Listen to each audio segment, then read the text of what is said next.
Karibu kwa mara nyingine tena kupata habari zetu kutoka Grand Lac One TV.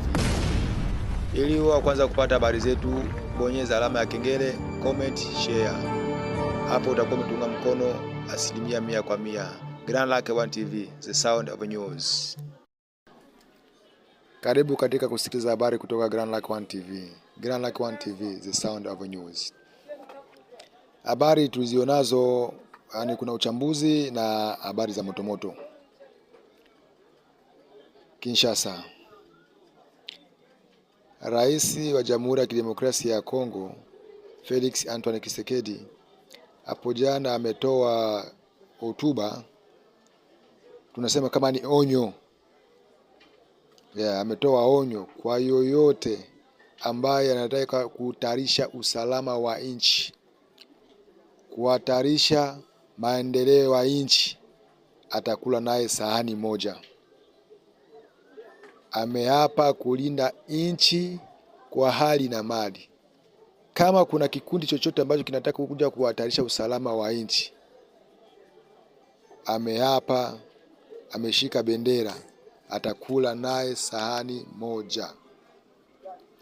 Kwa sababu tukiangalia rais kwa sasa anajitahidi kufanya kazi yake kulingana na jinsi alivyochukua nchi, na wengi wanampongeza. Asilimia kubwa wanampongeza rais, amefanya kazi, ila wengi hawapendi jinsi maendeleo anayofanya katika nchi yake. Aliposikia hotuba ya mtangulizi wake kwa kutishia amani, kwa kutishia usalama wa nchi, naye vile vile amejibu mapigo. Amesema nini? Yoyote ambaye atajitokeza mbele kuhatarisha usalama wa nchi, amani ya nchi, atakula naye sahani moja. Bujumbura, Burundi. Rais wa Burundi Jemedari Evariste Ndayishimiye anatarajiwa kuwasili jijini Kinshasa tarehe 25 mwezi wa 5 2025 ili kwa mazungumzo na mwenyeji wake Felix Antoine Tshisekedi, mazungumzo ya amani ya ukanda. Tanzania, Dar es Salaam. Mbunge wa Chama cha Mapinduzi CCM tena pasta mkuu Josephat Gwajima amelaani kitendo cha wananchi kutekwa ovyo ovyo bila sababu, na wananchi hao wanapotekwa hawajulikani wanaenda wapi, hawajulikani wapo wapi. Mtu anatekwa leo, kesho anakuja kuonekana hana macho. Mtu anatekwa leo, kesho kutwa anakuja kuonekana na macho.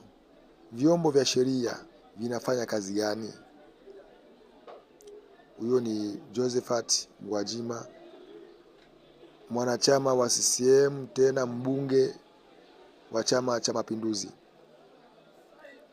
Amepaza sauti vyombo vya sheria vifanye kazi yake kama ipasavyo, kwa maana anategemea wale ambao wanateka sio wanajeshi, sio wa polisi, sio idara ya ujasusi. Yaani inaonekana ni kikundi kimoja tu ambao kimewekwa hapo na watu mashuhuri ili kwa kutesa wananchi wasiokuwa na hatia.